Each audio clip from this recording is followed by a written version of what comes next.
Welcome to that Groovy Scoobcast, your go-to audio hub for all things Scooby-Doo. Today's episode is sponsored by Trickle's Trickwid, what Mother Nature drinks when she doesn't want to look fat.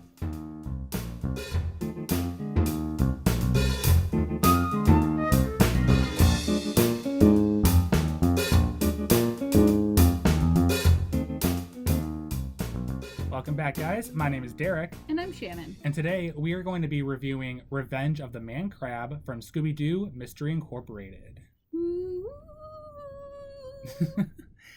Shannon, what were your opinions on today's episode? I liked it. Yeah?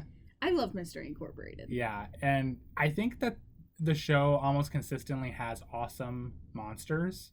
The man crab is terrifying. It's terrifying. It's a pretty scary monster, guys. I really enjoyed watching it terrorize the gang today. But before we get started on talking about the episode, we are going to kick off our Mystery Machine match, our trivia competition where Shannon and I try to figure out which one of us knows Scooby-Doo better than the other. Currently, I am sitting with 20 points from last week, while Shannon has 19. Over the last couple episodes, she's been coming up the rear. Do you think you're going to catch up even further today? I don't know, because you're definitely going to get 3 for 3 on this one. Oh. You're at least getting 2 of them, and if you take a shot in the dark, you're probably getting the third. Okay. Well, as always, Shannon, you get to ask the first question today. What color eyes does Scooby-Doo have? That's kind of a tricky question. Like, are we talking cartoon Scooby, or are we talking, like, live-action Scooby? I assume cartoon Scooby. So black? Yeah. Okay. I was about to say, he has brown eyes if you watch him like in live-action stuff. All right. Here's your first question. In Hang In There, Scooby-Doo, Scooby-Doo hang glides at what natural wonder? Grand Canyon or Big Canyon? Grand Canyon. It was Big Canyon. No! It was! No! It actually That's not a place! It's right there on the card. That's bullshit. I'm so sorry. I thought that would be the answer too, but it's not. I am so sorry. I got cheated by the Scooby-Doo gang. What's your next question? Is Fred blonde or brunette? I don't know. I will punch you in the face. He's a blonde. You see why I said these are easy fucking questions? I'm sorry. Here's your next question. Phyllis Diller joins the gang in A Good Medium is Rare, where they attend what kind of event? Fortune-telling or seance? Most of the time, mediums see ghosts. So I'm going to go with a seance. You are correct. Okay. It was a seance. What's your last question today? Yes or no? Al Capone was the name of a ghost in an episode. I don't know if they've ever done Al Capone. I'll just say yes. Yes? Yeah. Cool. Well, that was 3 for 3 for me. Let's see if you can at least get 2. The gang solves the case of the Luna what at the start of the Scooby-Doo movie? Ghost or witch? The live-action movie. I know what you're talking about. Come on. No, I know. The ghost. Yes. I had to think of... I was trying... Okay. I figured it was ghost, but then I kept picturing a witch in my head, and I was like, wait a second, no. What the fuck did it look like? Well, today I gained 3 points, you gained 2, bringing our totals to 23 and 21 respectively. We didn't do too bad. All right, I'm getting there still. You're still getting there. I lost some traction, but it's all right. You ready to start talking about our episode? Yeah. Okay. Today's premise for Revenge of the Man Crab is coming from Scoobypedia. A man crab attacks Crystal Cove's beach during a volleyball tournament, taking the female players. Yeah. I mean, he took more than just female players, but he took a seagull. Although we don't know if the seagull was male or female. And I'm not convinced it was enrolled in the volleyball tournament either.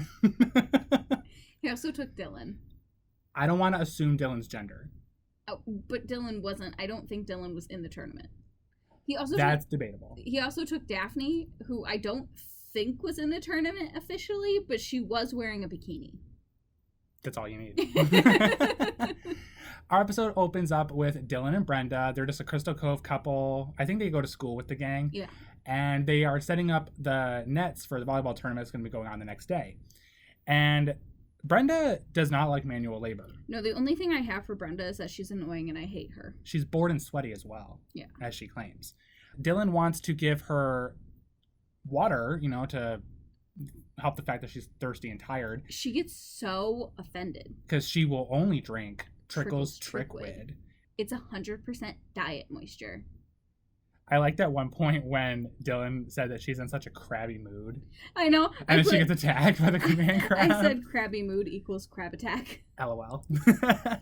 I like that when the crab's large. So with this man crab, guys, it walks on 2 legs. It's got like 6 extra legs that support it. It's got 1 arm, and then it's got a giant claw arm. Yeah. And that giant claw arm, it just latches onto people and just drags them under. So it's gotten a good grip on Brenda. Yeah. And I wrote down that Dylan has really high expectations for practical pranks. Right, he just keeps saying that she's faking it. And I'm like, how would she fake that? Right, because she's screaming in terror, like, oh my God, it's got me. Like, I don't know what this is. And then it, like, drags her under the sand. It is funny, though, because Dylan from the get-go goes, oh, what? Did you just dig a hole under the sand? And it's like, he figured it out. Yeah. Because that's how the man crab does get around. Yeah. Is through like holes in the caves underground. I'll spoil it for you guys. The man crab isn't real. What? Yeah. So I just thought it was just silly how high expectations he has for these pranks. Like, I don't want to have a prank pulled on me by him. No. He'd kill you. Right. We cut to the intro and we're now on the next day. The volleyball tournament is about to get set up. And it's funny because I've seen this episode many times and I didn't notice it until like our 3rd watch of this because we ended up having to watch it 4 times because we just suck. But when we were watching it after so many times, I noticed that the Mystery Machine is the only car in the beach's parking lot. Yeah. Even though there's hundreds of people at the beach currently. But evidently the gang are the only people who actually drive in this town. I feel like it's because everybody else probably just walks everywhere, and Fred loves the Mystery Machine. That it's like the dog. It's like, fuck the environment. Well, no, like he's like we can't just leave the Mystery Machine at home. She has to come with us. Okay. Like, you can't just leave Scooby at home. He's not as obsessed, I think, with the Mystery Machine in this. I mean, he is, but I don't think he's as obsessed as like newer versions of Fred are. But I can see that. Yeah. I just thought it was funny, like, in terms of just setting the scene, it's the only car in the parking lot. And we see Angel Dynamite. She's DJing for the tournament. She calls everybody K-Ghouls. Is that what she said? Yeah, she's like, hey, K-Ghouls. And I was like, oh, that's fun. She is also pointing out the sponsor for the tournament being Trickle's Trickwid. And she says that Mother Nature drinks it when she doesn't want to look fat. And then we also see a guy who's like walking around in like a Trickle's Trickwid bottle costume, and he's just advertising it being like no calories, gluten-free, they come in wet and extra wet. You know what makes me laugh though is that because there are items in the universe currently that, like, there's water that will say like, hey, it's gluten-free.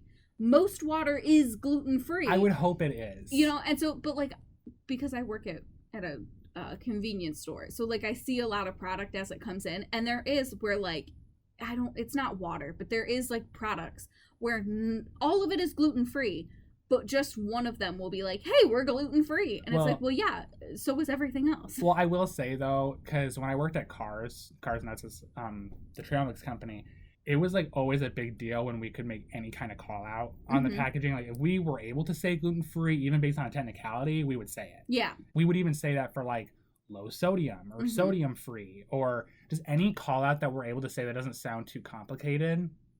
We would throw it out there because people do read that stuff. Oh, yeah. And I mean, the gluten-free part was funny. I was just laughing more so at the extra wet. Yeah. I would love to experience the extra wet Trickle's Trickwid. At this point, we see the gang. Shaggy and Velma walk up to the clam cabin, which we've seen, I think, in a previous episode already. Yeah. And Shaggy's just glossing over the clam cones. Yeah, like they're like clam ice cream. I would rather not try those. No, I wouldn't even know how that would be done. Is it just like ice cream with clams in it? Yeah, I guess. I mean, like, I'm imagining like cookies and cream ice cream, but instead of cookies, it's clam. And I hate that. That's vomit worthy. That is disgusting. I mean, that's the only thing I can think of, though. And Velma makes a point to Shaggy about how she's trying to get him on a diet. And I'm just like, why? He's skinny as shit. My thing is, why is Velma dating Shaggy when she hates everything about him? She's always trying to Well, okay, so we'll at least say this, guys. So after we watched this episode, we did watch the next one, the Song of Mystery, and she's doing stuff in that one as well, where she's trying to get Shaggy to do stuff. And yeah, you make a really good point. She's constantly trying to change Shaggy, and why? Like, what? I'm trying to imagine even how the relationship started at this point. Yeah. Like, who asked out who had the crush on who? Like, at this point, I'm kind of imagining that Velma asked out Shaggy, but like Shaggy was just kind of like, okay. Yeah. You know? Because, yeah, it's weird. Like, I don't know. Because, yeah, it's just the fact that you're trying to get him on a diet. She's trying to correct, I think it's in the next one, she tries to correct his grammar. Yes. It's just, there's just constant, like, you're not good enough. You need to be better. So what do you even see in him in the first place? Unless she's one of those girls that, like, sees a troubled person and is like, I'm going to change them. I'm going to make them better. Oh, because they're gonna save them. Yeah. That's what I was trying to get to. Yeah. I thought it was just Yeah, I don't like it. Yeah, I'm not a fan. The funny thing is, when we were kids, I'm sure I shipped Velma and Shaggy. As does everybody, because they're the only other male and female characters in the group. Yeah. And I kind of always wanted them to be together. But then when you see it in this version, I hate it so much. And with the extra context, too, from our news last week about Velma supposedly being a lesbian in this continuity, kind of just adds on to the fuel of the fire. Yeah, like, it makes sense. But kind of. Moving on from that, I will say Velma's very insensitive. So we're about to see Skipper Shelton. He's the owner of the clam cabin. And Shaggy just says, hey, don't mention the fact that he's missing his nose. Like, he's really sensitive about it. Yeah, like, just don't mention it. The first thing she says, she's like, so what happened to the nose? She goes, hey, Captain, so what happened to the old sniffer? Yes. I'm like, bitch, were you not just told not to bring it up? Yeah. And then you did. Sucks. What the fuck? Like, that's so insensitive and rude. Like, that's literally like going up to an amputee. Yeah. Like a man in a wheelchair without legs and being like, hey, what happened to your legs? And that's the first thing you say to them. Yeah. Like, you don't say hi. You like oh, okay, my God. If you walk up to a man in uniform with no legs or one missing legs, and you walk up and you go, hey, soldier, what happened to your toesies? What a bitch. like, what a bitch. It catches me off guard every time. Yeah, because I don't like this Velma. I do. I just don't like her when she's just outright, like, okay, I like the sassiness of her. Yeah. She's spunky. She's sassy. She's flawed, but, like, then there's just moments like this where she's just outright being mean, and I don't like that. This is where, like, if we knew Velma in real life, we'd have to call her out on it. We would, absolutely. We've had to do that before with people in our friends groups. Like, what the fuck? Like, sassy is funny, being a bitch is not. Exactly. There's a fine line, and Velma crossed it just now. Velma dances on it a lot. Daphne and Fred also join the scene, and Fred talks about getting her a clam cone, and Daphne's like, Fred, do you, like, not remember when I broke out at my sister's wedding? Because apparently she's allergic to seafood in this continuity. Yeah, the flashback that we get is disgusting. Oh, yeah, she took some shrimp, and her face broke out like exploded. Crazy. Yeah. She did mention, though, that she had to miss out on being in the bridal airlock, because it looks like this sister and her husband are astronauts. And I don't believe this sister is one of the 4 that we met in the first episode. Yeah. So this is that mystery Sixth Blake sister. So yeah, that sucks that she didn't get to go in the bridal airlock. I would like to go in the bridal airlock. That sucks. I'll make a bridal airlock for myself one day. Okay. Start dating an astronaut then. So I do want to just point out that I love that Skipper always calls Scooby Wolfie. I think it's really cute. It is. And I also like how whenever he, like, goes on his tirades, because this man is just an old-fashioned, like, sea lover. Like, he talks about random stuff using terminology you don't know what he means. And he's always, like, nudge at Scooby, going like, ain't that right, Wolfie? And Scooby's like, yeah, I don't know what you're talking about, dude. Like, but sure. They're just so supportive with you him. do you. Yeah. And I think it was Shaggy or Fred. One of them mentioned the fact that the clam cabin got moved and, like, it's not in its normal place. And Skipper responds saying that the city makes him move his cabin every year for the tournament.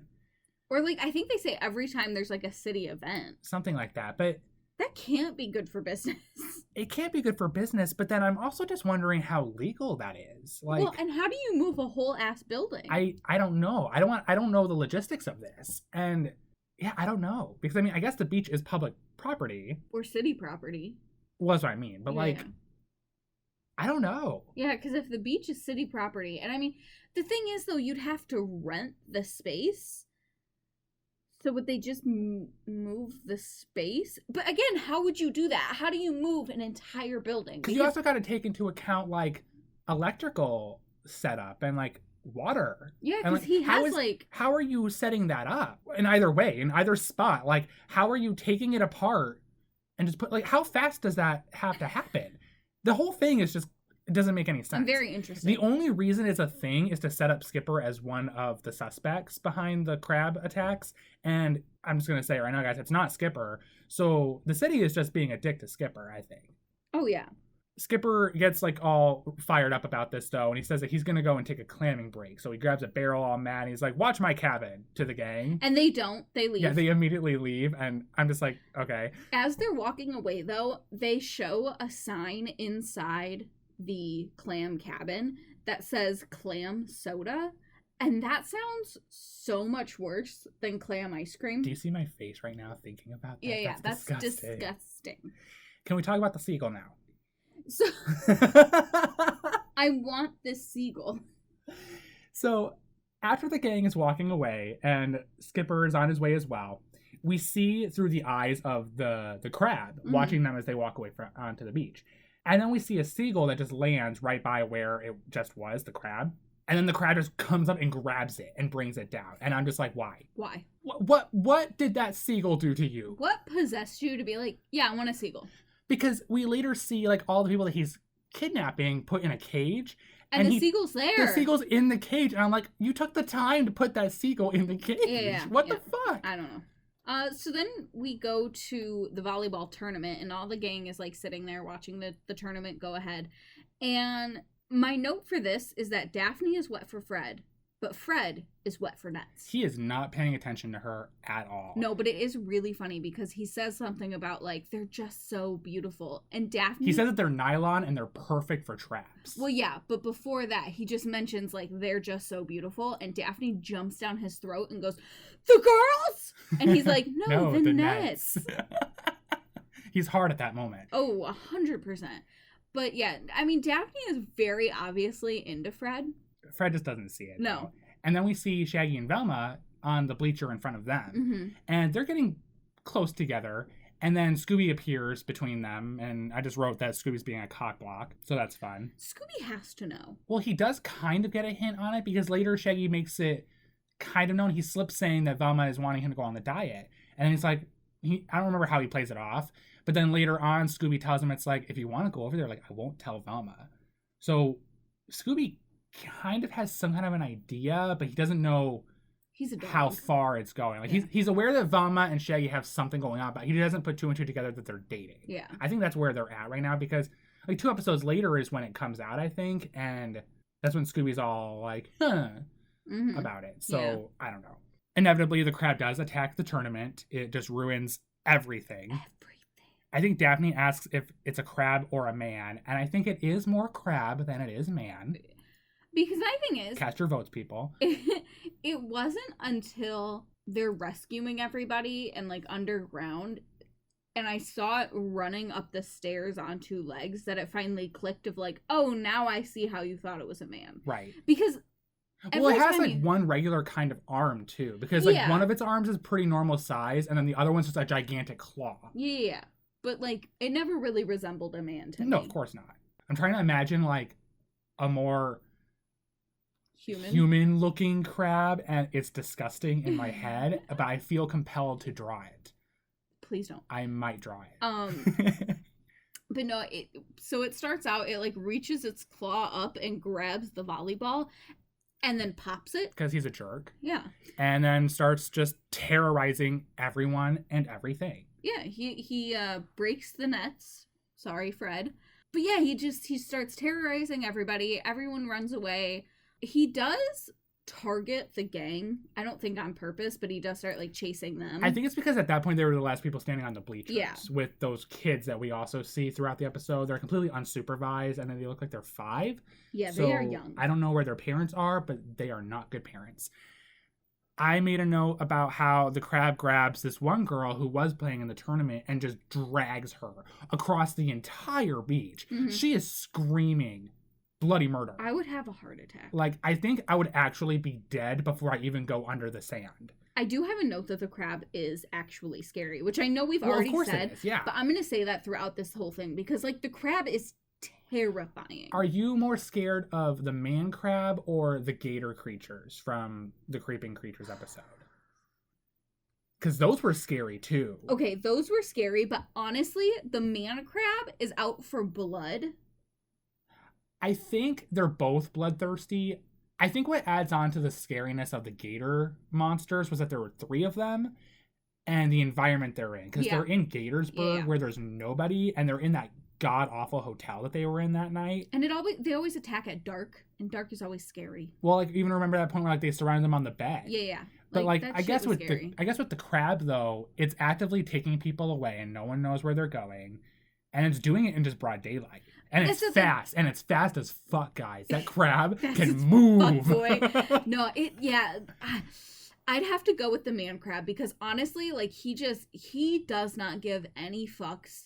He's just grabbing and going. That's a good question for you guys. Which one are you more scared of, everybody? Are you more scared of the man crab or the gator monsters? We'll put a Twitter poll. Yeah, I'll put a poll up there. But yeah, it's I'm not okay with it. It is terrifying. I don't like the logistics of how he disappears this time, though. You and I were debating about, like, we had to pause the episode, guys, to talk about this. So the crab tears a hole in the top of this tent that's on the beach, and it hops in, and the gang goes in there, and it's like a locker room. But the crab is nowhere to be found. When the police come in the next scene and everything, and we'll return to when they're talking to the police, but after the police leave, they, like, discover a locker pouring out sand. And it's later implied that the crab was, like, hiding his costume in the locker. Mm-hmm. But we were questioning how the fuck he did this. So, like, he hops into the tent, and in the, like, 5 seconds between him getting in the tent and the gang showing up, he managed to, I guess, take off his costume, maybe. Stuff it in the locker. Grab the girl that he already kidnapped, and then just disappear with her. So my thing is, too, is that if we're saying that he took off the costume and put it in the locker, that means that the girl was just standing there the whole time waiting for him to be done. My only solution is that he remained in the costume, but they didn't see him exit the tent.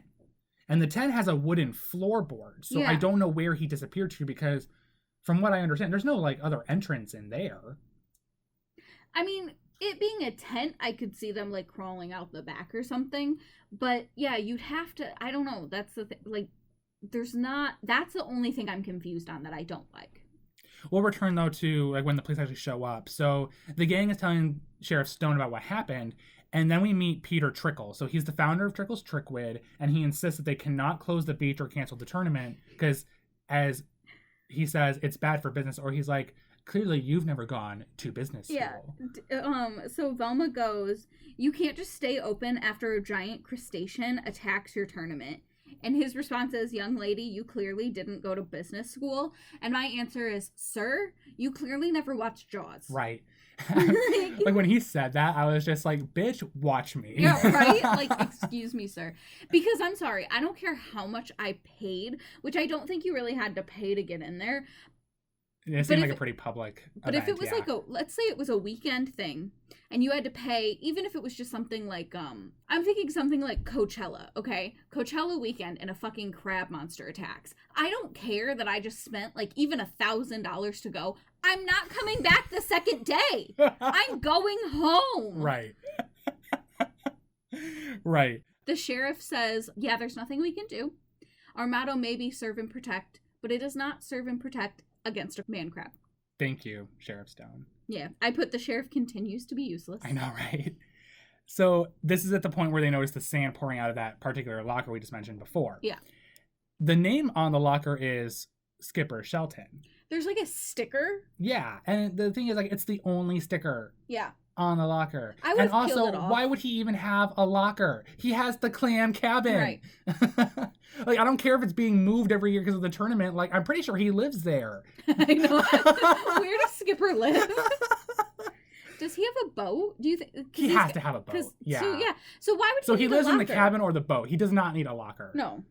And then they suspect that maybe he is behind the attacks because he's mad at city council for moving his cabin. And I'm just like, this seems like a really disproportionate response, though. I mean, at the end, we find out why the man crab's attacking, and that in and of itself is also stupid. Yeah.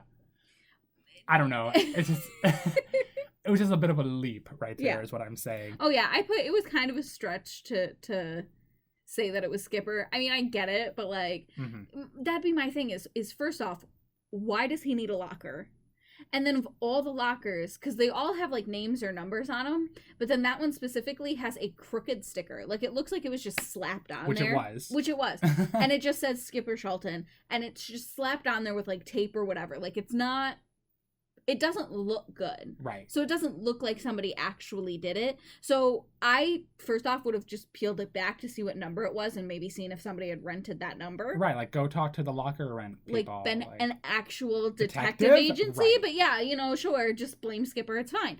I don't know. That's why that was a bit of a stretch for me. I felt like that was lazy detectiving. They decide to start setting up a trap for the man crab, which I find efficient. Because instead of just wasting the entire episode looking for clues, they're just going to try and fucking catch it now in the middle of the episode. And instead of using Scooby and Shaggy as live bait, they're using Daphne. Because she'll be perfect bait. I mean, what giant man crab wouldn't want to drag her beneath the sand? Right.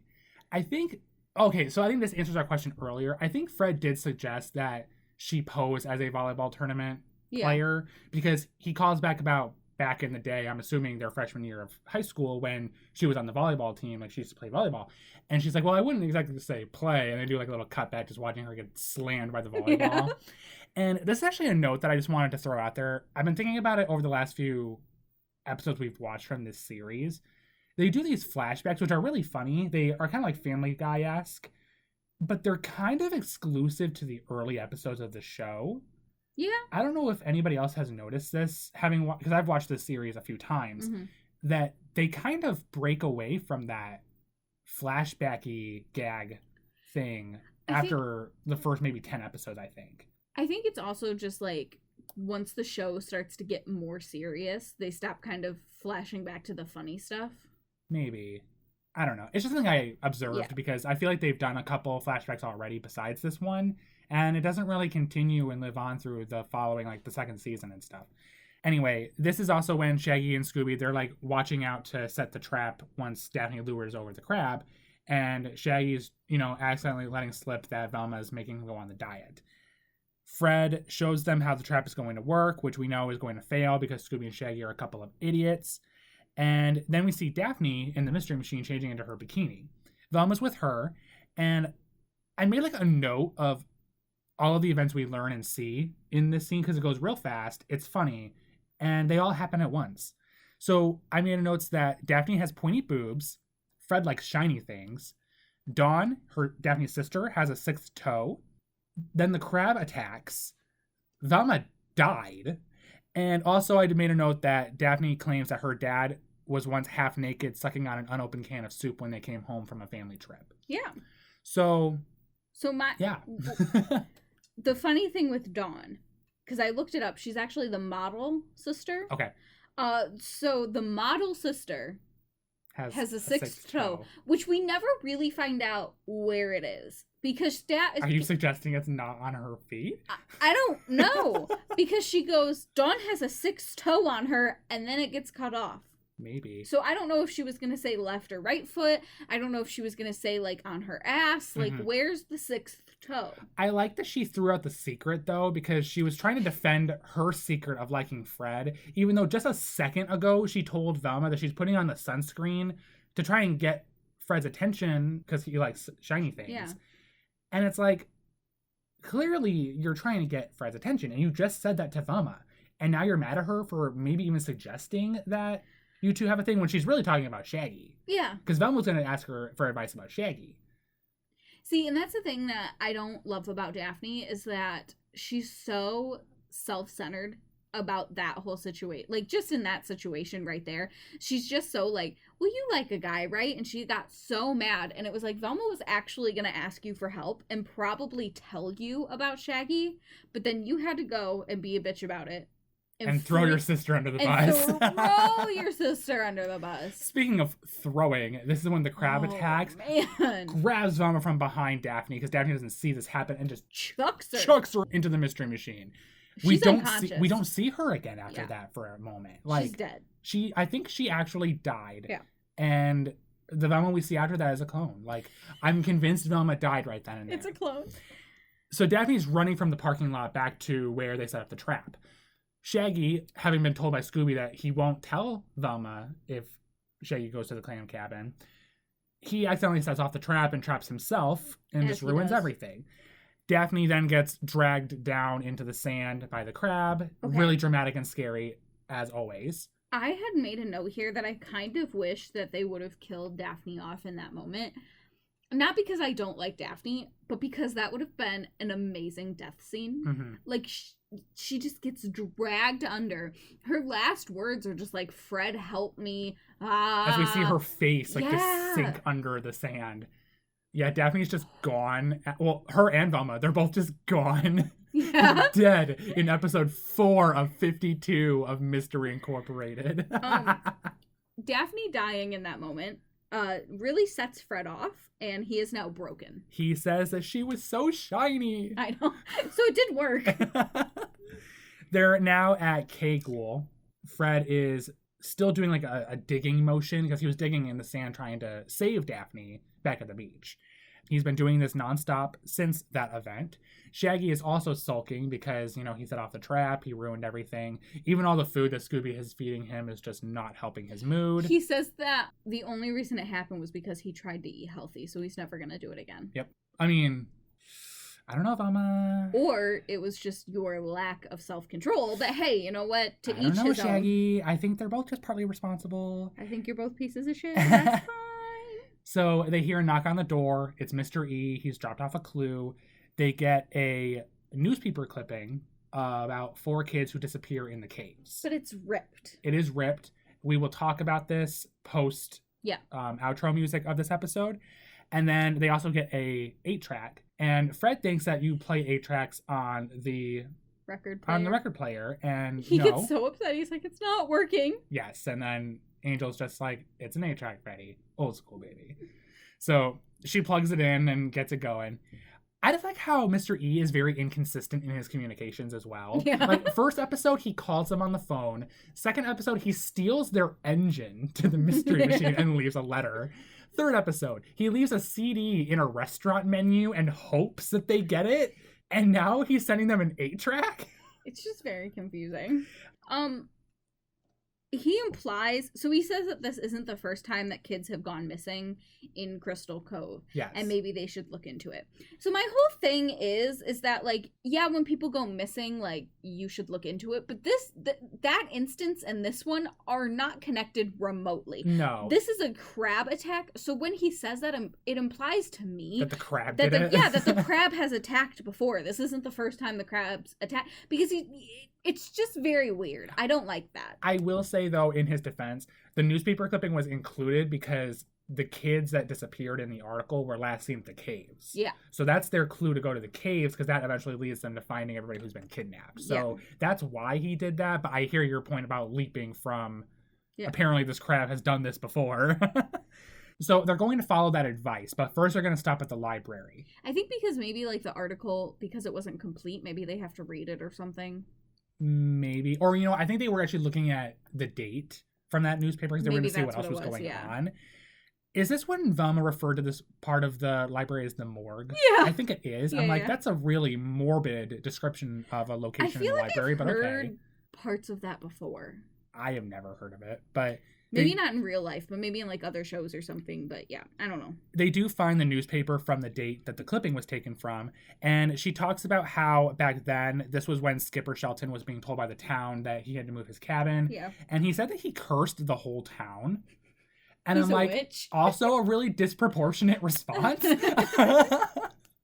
I do want to point out that a shadow of the crab claw came out clicked. And then just disappears. So he just came in, clicked his claw once, and then went home. It's one of those things where, like, it's spooky wooky, but it's also just nonsensical. No, like, it doesn't make any sense. The crab came into the library late at night to see what the gang were up to and then didn't do anything. He could have stopped their investigation by just killing them right here. He already knocked one unconscious and kidnapped the other. Like, he's only got 3 to go. So they do end up going to the caves. And, you know, they have a few gags in there. You know, they get scared by a small crab's shadow that's seen on a flashlight. I thought that was kind of funny. They eventually find everybody who's been kidnapped in this little cage just hanging by a chain. And a seagull. And the seagull. Yes, the seagull is there as well, guys. And they manage to get everybody out. They find a staircase that's, like, climbing up this, like, pillar, this rock pillar in the cave. And I think it was Velma who was like, why would a man crab build a staircase like this? Or, like, what kind of man crab would? And then Shaggy was just like, an industrious one that has a degree in engineering. And I'm just like, maybe? Maybe. You don't know. Who knows? I don't know this crab monster's life. So then the crab monster attacks. Mm-hmm. And mayhem just breaks loose down here. Everybody's going out everywhere. For blood. I like that the seagull stuck around, though. Oh yeah, the seagull never flew off and saved itself. And here I wrote this. I forgot I wrote this. I wrote that Shannon needs to find a boyfriend who's as loyal as this seagull. It's fair. It doesn't leave. That seagull is there the entire time. And I'm just like, the animators knew what they were doing, but you really have to pay attention to see this. Mm-hmm. And it's funny as fuck. Oh, yeah. I'm cackling watching this entire scene go down, and the seagull's just flying in the background, and it settles down with the gang, like, after everything calms down for a moment. And I'm just like, I'm all about that seagull, man. He's like, we're in this together, man. I'm not leaving. I'm all about him. I'm all about Mule from season 2, who we still have not found. #find Mule. And I'm about it. I'm all about this seagull. I hope that, like, one of the future writers of Scooby-Doo listens to the podcast, and then they just throw Mule in as, like, a little, like, cameo in one of the new Scooby-Doo series. That would make my entire life. Oh my god, I would cry. That would make my entire life complete. Like, I would happily be able to die if that happened. But that would definitely make the podcast. I'd be like, oh my god, guys, we found Mule. Right. So Scooby-Doo Guess Who writers, please. Please and thank you. I noted that Shaggy, Scooby, and Velma hide behind this, like, rock slab, and the crab's claws are able to stab through it, and it almost fucking murdered them. Yeah. They almost died. I wrote that the crab is scary as shit. Mm-hmm. As we have said many times so far, guys, this crab is scary as fuck. So that whole stair scene. So, okay, as they're all running out, somehow Scooby and Shaggy get separated from everybody else, and they start running up the stairs. I think they smelled the clam ice cream. Okay. Yeah. And they start running up the stairs to, like, safety or whatever. And the man crab starts chasing after them. And he's, like, destroying the stairs. Oh yeah, the stairs are gone. He's climbing underneath them and then, like, trying to pop Scooby and Shaggy as they're running. He'll hop back up on the stairs and run after him. Like, the whole thing is absolutely terrifying. Yeah. Because I don't know what I would do. I physically don't think that I would be able to stop running, but also, like, I know I would not be able to outrun that thing. It's a very scary attack. And what is the man crab gonna do if he catches them? Is he actually gonna kill them? No, either that or he's just gonna put them in the cage with everybody else. Again? Yep. Like, that, I think that cage is destroyed or something. Like, it's just so scary. It's so scary. I would die. They make their way up to land, though, and we see those unsupervised kids again. Still being unsupervised. Please take those kids home. Right. And the man crab has a volleyball thrown at it. We cut over to Shaggy and Scooby, and Shaggy, who's holding 2, he's just like, I told you that would make him angrier. I just thought that was just really funny. Like, Scooby's the one that talked him into it. Yeah, right. Or Scooby's the one that threw the first one. He was like, hey, let's throw these at him. And Shaggy was like, I don't know, I think that would make him angry. Comes and then he just throws it. I fucking told you. So the crab does attack further, and it ultimately does lead to the trap that Fred had set earlier.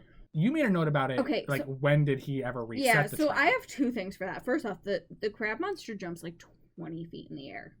It's so agile. Yeah. Adding to the scariness. Yeah. Oh my God. It's running like 50 miles per hour, jumps 20 feet in the air, and then when it lands on the trap, and then it gets, because the whole trap is like landing on one thing, and then it like catapults it into like, I thought it was kind of funny because it looked like something you would cook crabs in. Okay. So I thought that was kind of... Oh, the pot? Yeah. So I thought that was kind of funny.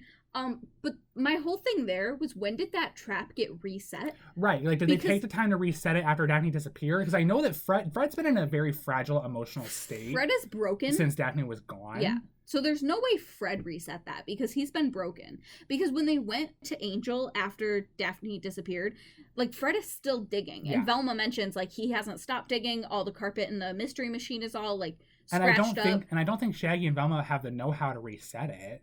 I don't imagine it being hard to reset. But would they have taken the time? That's the thing, is I don't see them. I feel like Fred was so broken, and they were probably very distraught seeing what happened to Daphne. So they probably just got him in the mystery machine and went to Angel. Like, I don't see them taking the time.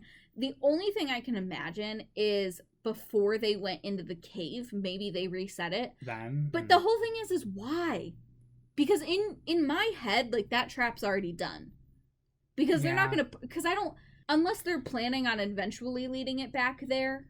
But, like, I don't... I don't think they ever anticipated finding the crab in the first place when they went down there. Yeah, so I don't really see them doing that. I hear your point. Yeah. So the police show up. Skipper Shelton appears, saying that he was at the laundromat getting his nose cap washed. I thought that was funny. Yeah, right. And we've got the police ready to unmask the guy. It turns out that the villain is named Bud Shelton, so he's the actual inventor of Trickle's Trickwin. He was going to call it Bud's Bloosh. Ew. He was still working on the name. Yes. But he was saying that Peter Trickle stole the idea and ran with it, and he was basically just attacking the tournament because the tournament was being thrown by Trickle's Trickwin, and he just wanted to ruin it and everything like that. I don't really feel like that's good revenge, though, because the victims that you're taking away have nothing to do with the company. Yeah. And the company is still going to exist. Like, it's not going to go out of business because And also, like, the owner of Trickle's Trickwin wasn't going to shut down the tournament. Right. The tournament was still going to go on just as is. So what did you really even accomplish other than kidnap a bunch of teenagers and a seagull? I do want to point out two things. So Bud Shelton got busted.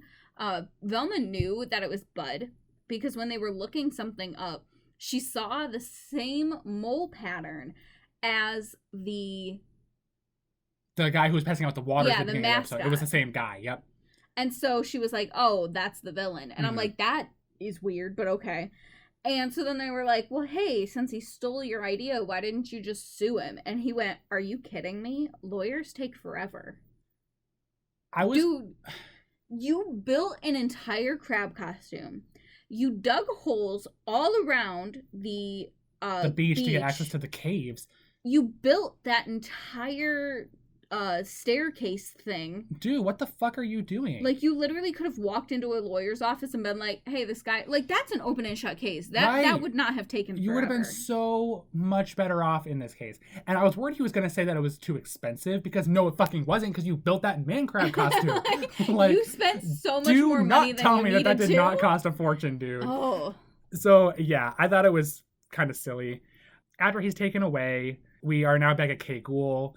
Daphne's kind of teasing Fred about, like, "Oh, I heard that you missed me." And Fred's he said, "Don't worry, I'll never have feelings again." Daphne's like, "Mm-hmm." So at this point, she's just like, "So Velma, did I miss anything? Like, what did I miss while I was gone?" Velma hands her the news article clipping that Mr. E left. Oh, yeah. And this is when she gasps and looks at it, and she realizes that two of the kids in the picture are the same kids that are in the locket that she found in the first episode we watched, which was Beware the Beast from Below. So there's a little bit more connection going on there. And then we see Angel Dynamite just ominously watching them in the other room. She heard everything, and she kind of turns because she clearly knows something. Yeah.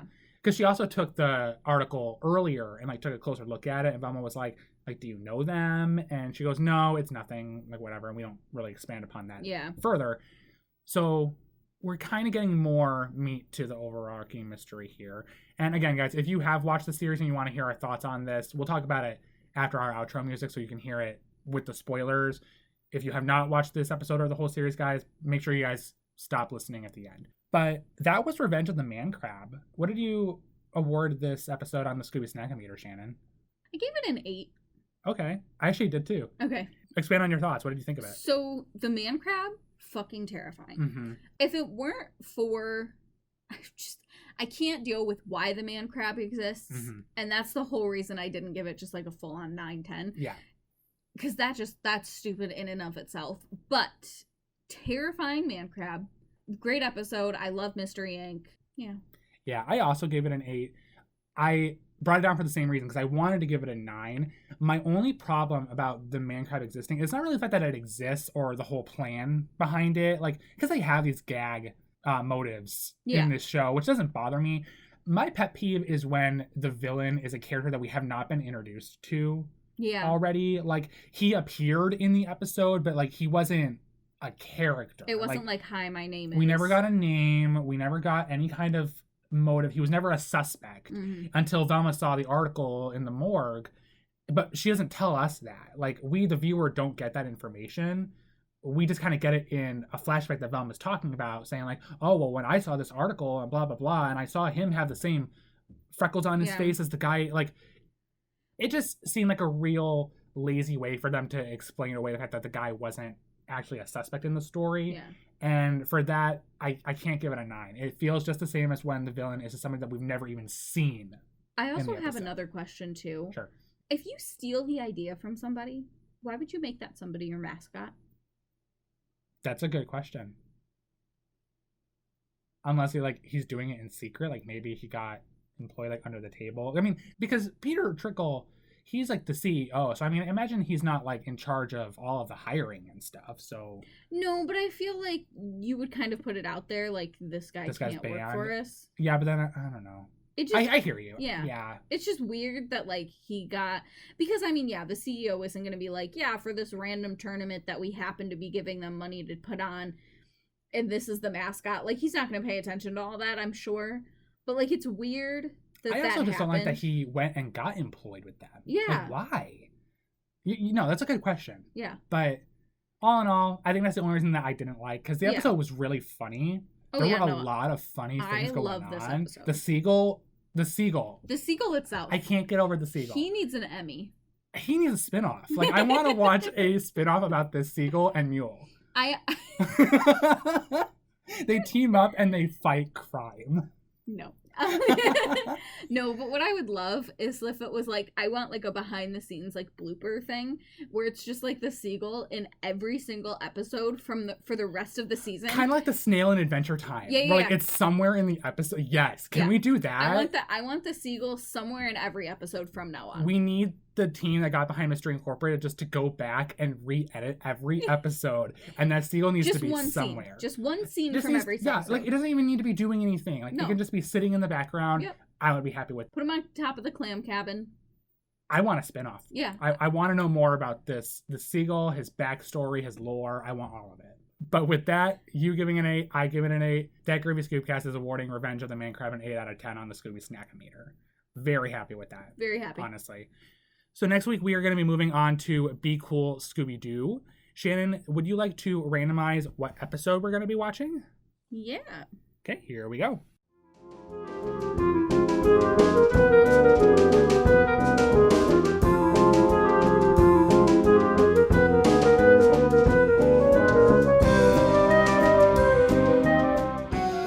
Next week, we will be watching Gremlin on a Plane.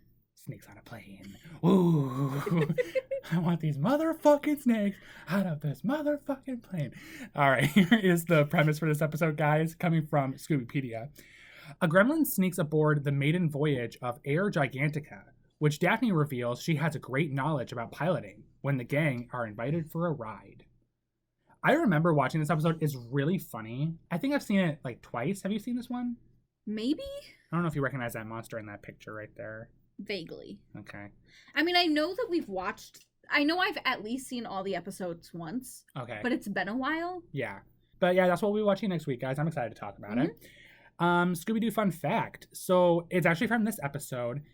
It's funny when Mystery Incorporated has all these sneaky little cameos and background things like what we suggested with the seagull. That would have been super cool.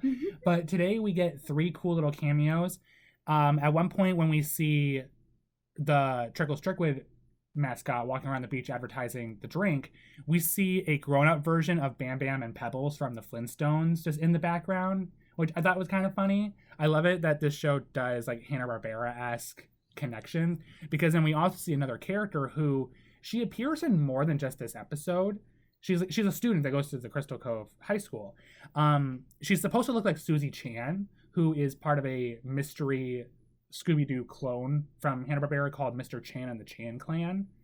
She's the oldest daughter in the family, and I just thought, I just always think it's funny when I see her because they don't expand upon her at all. She's just a background. But she's clearly Susie Chan, so just something I thought that would throw out for you guys if you guys want to go back and rewatch the episode and see those characters hanging out. Because I think Susie Chan's actually participating in the tournament, so okay. So just look for her. In Scooby-Doo news, not too much going on at this point. The Scoob movie came out on DVD just a few days ago, and I just wanted to throw it in Shannon's face because she threw it in my face that she was supposed to get her DVD first, but actually I got it first. Mine came yesterday, and yours was supposed to come, what, today? Bitch, no, I got it first, so fuck you. Okay. Also remind you guys about the Scooby-Doo run. So there is still time for you to register for it. It's a virtual run. You get to do it in your own community. They haven't announced yet exactly what the money's going for, but I'm excited to participate in it, as is Shannon. You can find more information about this at www.scoobydoorun.com. We hope that you guys participate with us wherever you live. Take pictures. Yay.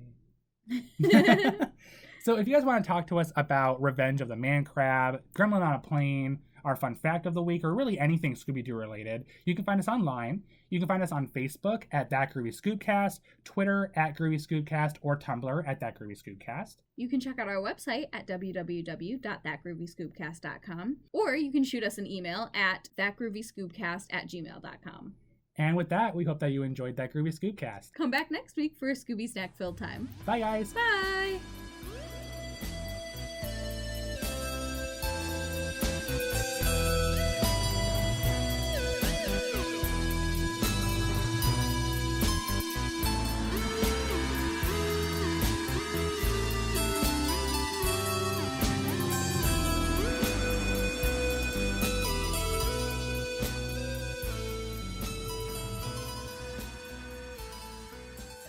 Hey guys, thank you for joining us for our post-credit discussion of Scooby-Doo Mystery Incorporated. This is where we just want to talk about the spoilers in the episode. So this, guys, is your final chance that if you do not want to hear spoilers, hop off now. Get out of here. Right. So if you've watched the whole series, you know that Angel Dynamite is a member of the original Mystery Incorporated, Cassidy Williams. It's interesting to note that the newspaper clipping was ripped, and the part that was ripped intentionally ripped her out of the picture. Mm-hmm. I think it's because Mr. E doesn't want the gang to know about her yet, but I don't really see why. I hate to think that the only reason they did it is because she's the only like main black character in the show. You know, I mean, I hate to bring it there, but that does kind of seem like what they did as well, because if she were in the picture and she's holding the clipping, because that's what she did. She was holding the clipping and everything. And I was like, did you know them? And she's like, no, it's nothing. And then they do like the ominous ending where she clearly knows something about it. Mm-hmm. I feel like just because she's the only black character that we've been introduced to, it might have some viewers jump to that. Yeah. And I would really hope that's not the reason, though. My issue with it, too, is that, first off, they're all about the same age. Like, that article, when it came out, she would have, I mean, obviously, because she was their age. Yes, but they were all teenagers, yeah. So it would have made sense that she would have at least had an idea of who they were. So the fact that she's like, no, I have no idea who they are. Like, no, I don't know what this is, whatever. Well, I mean, I guess Tegan doesn't really know all that much about Angel Dynamite, though. No, but I mean, she could have, like, because the fact that, like, if a whole bunch of kids go missing, because that's what happened, is they went missing in the caves, that would hit news articles and, you know, everything. So she would have known about that. Right. You know, so it's like she could have even just been like, oh, no, I didn't know them personally. They went to my school, but, like, yeah, they went missing. Like, she made it very ominous. and very like, I'm a sketchy person. Well, I mean, so is every other character who's interacted with any news about this group too, because in the first episode, that's what Fred's dad did. Well, yeah, but we also find out later that Fred's dad is a bad guy. I know, but I guess maybe the only other thing is just the fact that she knows it's coming from Mr. E, who's also pictured in it. Yeah. And the fact that he left it at K. Ghoul, like, he knows that she's probably going to see it. Yeah. Like, he was trying. Yeah, so probably, like, hint, like, I see you, like, I don't know. I like that he put it on an 8-track tape and left it at K. Ghoul, because that's probably the only place that has an 8-track player. Well, Fred didn't know how to play it, so, yeah. So he did that knowing that Angel was going to see it. Oh, yeah, it was all intentional. Yeah. I don't know.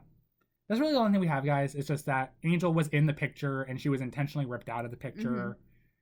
And we all know the reason why she doesn't want it coming out yet, because we really don't find out until, like, episode 23 or 24 of the show that she was in the original group. So it's going to be a while before we actually get concrete confirmation on that. So that's really all we got. Yeah. Did you have anything else to say? No, that was about it. Okay. Well, thank you for sticking around for this discussion, guys. We will see you next week. See ya.